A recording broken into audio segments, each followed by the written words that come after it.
Estudiantes, en esta pregunta de análisis, síntesis y evaluación que mide contenidos de la unidad temática de la época del salitre y los grandes cambios a fin de siglo, es posible ver que se presenta una tabla del libro Un siglo de historia económica de Chile, en el cual se presenta el porcentaje de los derechos del salitre y el yodo en el total de rentas ordinarias del Estado. Si vemos la tabla, podemos observar que en ella se presentan estos datos entre los años 1880, es decir, a finales del siglo XIX y posterior a la incorporación de estos territorios después de la Guerra del Pacífico,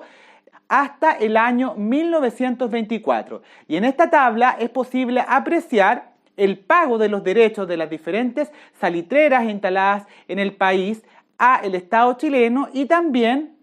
las rentas ordinarias del Estado en millones de pesos durante esta época. Así también es posible ver el porcentaje que aportaba la empresa salitrera nacional a el erario nacional, es decir, al presupuesto con el que contaba la nación. Y si analizamos los datos de la tabla y también tomamos en cuenta el contexto del salitre en Chile, ¿cuáles son los procesos que son posibles de extraer de este análisis? Es lo que tenemos que determinar en las afirmaciones que componen este ítem. Y si analizamos cada una de ellas, es posible determinar que tanto la afirmación 1 como la afirmación 2 son correctas, ya que a partir del análisis de esta tabla y también tomando en cuenta el contexto de la época del salitre en Chile, es posible afirmar que existe un aporte que es mayoritario de las exportaciones salitreras a las rentas del país en la primera década del siglo XX y que se puede verificar en los años que aparecen en la tabla.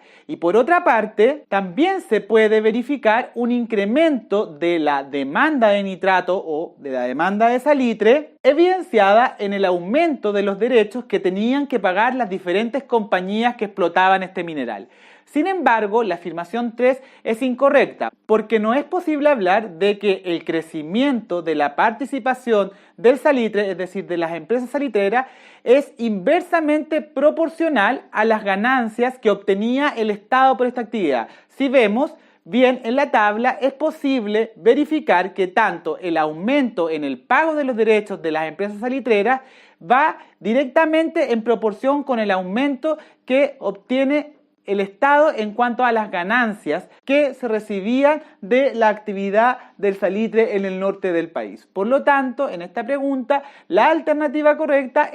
es la letra C.